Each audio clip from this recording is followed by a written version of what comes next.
Good evening, sir. Good evening, good evening. Be seated. So, how is life? Life is going great, sir. Life is Going great, awesome. going awesome, going great, awesome. Yes, sir. How come?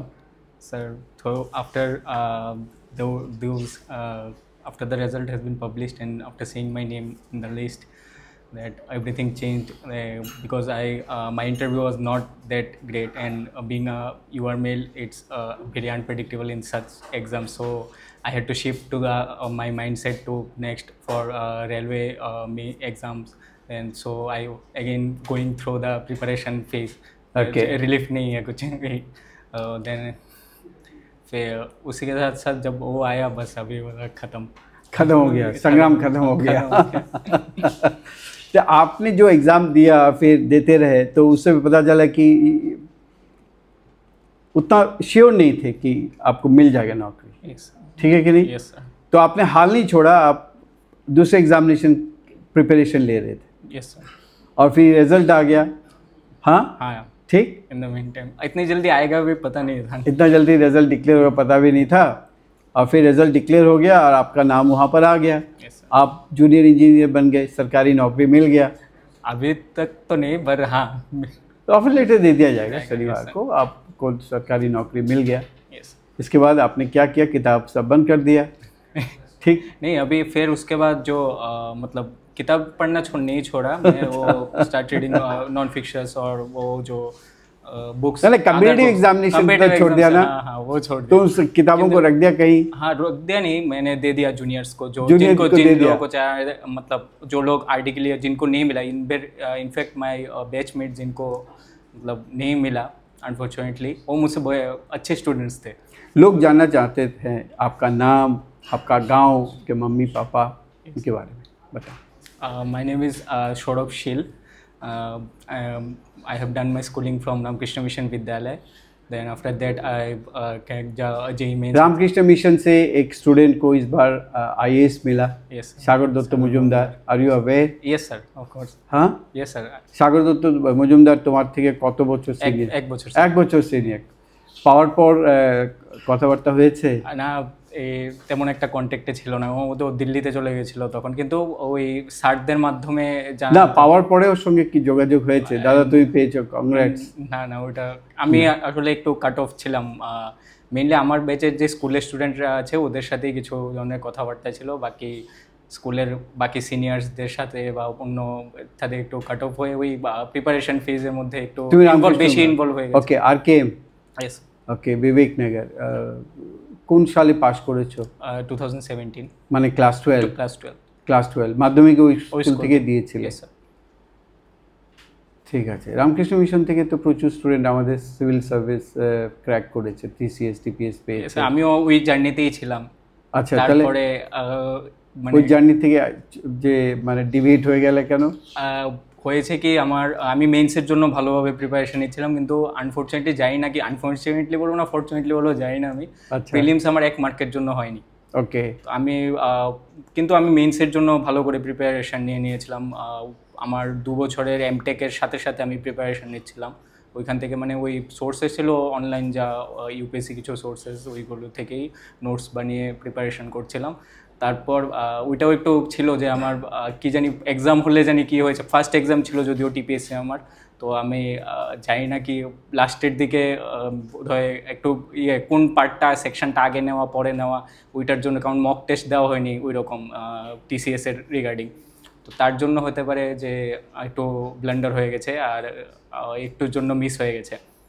তারপরে আমি ভাবলাম যে তখন কি করব. তখন কি হয়েছে, পিআরটিসির ওই ইয়েটা আসে, তারপরে আবার এই টিএসের ইয়েটা ফর্মটা স্টার্ট হয়, তারপর আমি ফিল আপ করে আবার ওইটার জন্য সিভিল সার্ভিস থেকে ডিভিয়েট হয়ে তারপর ইঞ্জিনিয়ারিং সার্ভিসে. কিন্তু আমি ওই ইঞ্জিনিয়ারিংয়ের আমার গ্র্যাজুয়েশনেও তেমন একটা ভালো স্টুডেন্ট ছিলাম না, আমি কালচারালি অনেক ইনভলভ ছিলাম তখন না. এত একটা ক্লাসের মধ্যে বা একাডেমিক্সও একটা ভালো ছিল না.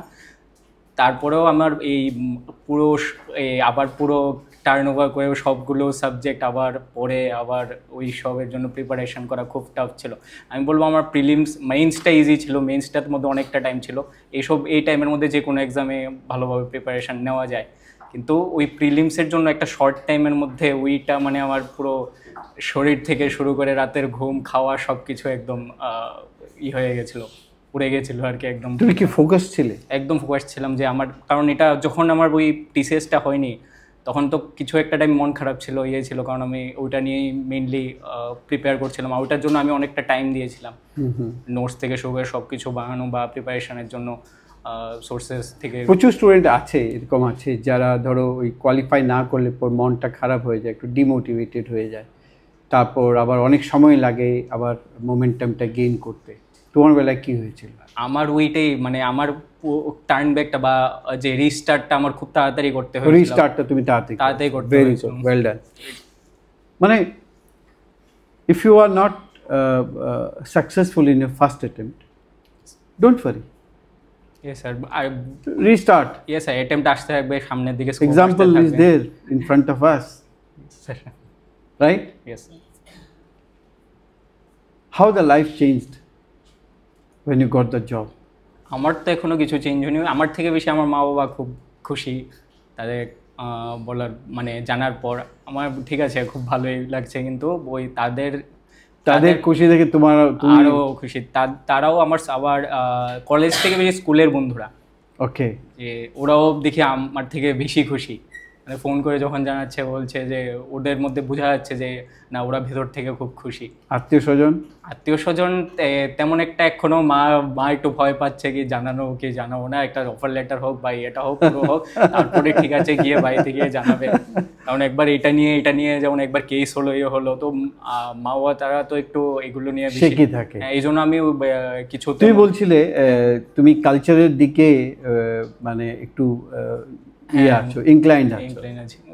মানে কোন ডিসিপ্লিন? আমি ফটোগ্রাফিতে আমার খুব প্যাশন আছে ওটাতে। ফটোগ্রাফি, ভিডিওগ্রাফি, এডিটিং ওইসব। ওকে, কোন সময় করেছো, এক্সিবিশন করেছো? আমার হ্যাঁ স্কুলের মধ্যে আর কলেজের মধ্যে, স্কুলের মধ্যেও করেছি।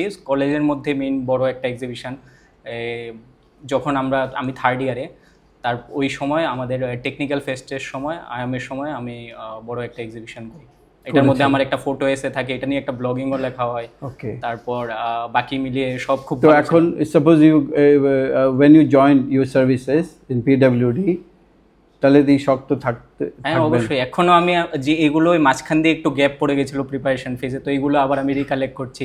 যেগুলো থেকে নতুন টেকনোলজি বা যেগুলো থেকে আমি মিস আউট করে গেছি এগুলো আমি রিকালেক্ট করছি। এখন ওই ফ্রি টাইমে ওইগুলোই চলছে আর কি। চাকরি পাওয়ার পর যখন জয়েন করবে সময় তো পাবে, সময় পাবো কি পাবো না এটা তো বড় মানে কোথায় কাজ পড়বে, কীরকম থাকবে, কতটুকু সময় বের করে, মানে সময় পাই আর না পাই বের করে নিতে হবে আর কি। প্যাশনটা। Other than photography, what's your other hobbies? এই সাথে সাথে প্রিপারেশনের সাথে সাথে আমি চেস খেলতাম, ওইটা ছাড়িনি। কারণ এটা কিছু না কিছু হোক ওই একটু কনসেন্ট্রেশনটা ঠিকঠাক বাড়ায়। আর মেডিটেশন ওইগুলো কনসেন্ট্রেশন করার দরকার ছিল, কারণ তখন আমার ঠিক যখন ওই নন টেকনিক্যাল সাইড থেকে টেকনিক্যালে আসি তখন পড়ায় এত একটা মন বসতো না ওইগুলো। হ্যাঁ, তুমি নন টেকনিক্যাল পার্টে আগে বেশি হয়ে গেছে, কনসেন্ট্রেট করতে আবার টেকনিক্যাল পার্টে আসতে হলো। হ্যাঁ, অনেকটাই শিফট করতে হলো। তার জন্য আমার ওই মর্নিংয়ে ভোরবেলার দিকে উঠেই মেডিটেশন স্টার্ট করলে। কে বলেছে তোমাকে এটা করতে?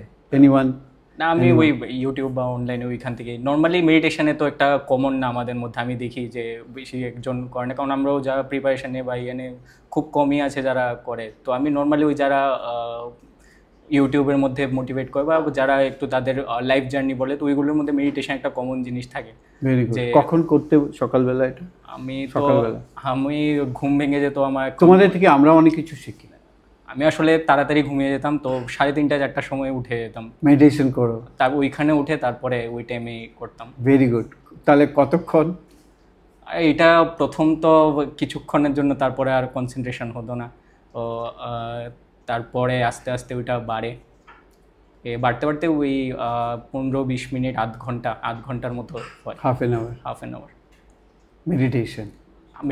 শুধু ওইটা না যে কনসেন্ট্রেশন, চুপচাপ থাকা, বসা, থটসগুলোকে কাট অফ করে দেওয়া যাতে না আসে, অন্য থটসগুলো, নেগেটিভ থটস যাতে না আসে। কারণ ওভার থিঙ্ক ওই টাইমটার মধ্যে যখন কোনো কিছু প্রিপারেশন বা ইয়ে থাকে বা বাড়ি থেকেও একটু মানে আনএমপ্লয়মেন্টের সাইডটা পড় বা ইয়ে কর, ওইগুলোর মধ্যে ওভার থিঙ্কিং খুব বেশি ইয়ে করেন, এনগালফ। কোনো সময় কেউ এমন আঘাত করেছে যে ইঞ্জিনিয়ারিং পাস করেছো, এতদিন ধরে বেকার বসে আছো, এমন কিছু কেউ থেকে শুনলে বা আঘাত পেয়েছো, ওটা তোমাকে বলেছে দাঁড়া ঠিক আছে আমি করে দেখাবো, জীবনে এমন কোনো ঘটনা ঘটেছে কি? না, সেরকম আসেনি, যদিও মানে আসতে হয়নি সেই রকম কোনো সিচুয়েশনে যে বেকার। কারণ এটা এখন একটা কমন, এটা নিয়ে কেমন কেউ কিছু উল্টো বলতো যে আমি যদি নিজে বলতাম যে কিছু করার নেই, তো অন্যরা উল্টো সাহস দিত, না কিছু হবে না, কিছু একটা হয়ে যাবে, যে ভালো স্কুল থেকে বই, যে ভালো ছেলে, ভালো ইয়ে, কিছু একটা জীবনে করবে, সবার একটা আশা ছিল এটা নিয়ে, তুমি বড় হবে একদিন। দেশের প্রতি তোমার কি কর্তব্য থাকবে? অবশ্যই দেশের প্রতি আমি চেষ্টা করব, আমি আমার বেশ দিয়ে দেশের জন্য। তুমি রামকৃষ্ণ মিশনে পড়েছো, Swami Vivekananda philosophy, Thakur Ramakrishna philosophy, service to man is service to God. Service to God. Will you follow this? Yes sir, of course. Sure? Sir. Yes sir. And if you do not follow? ভগবান তো দেখছে। Very good. গান পারো? না sir, একটুকু না? না, আমি গিটার শিখেছিলাম ক্লাস 11-12 ওই টাইমটাতে, তো ভালো। রিসাইটেশন? না স্যার, পারো না।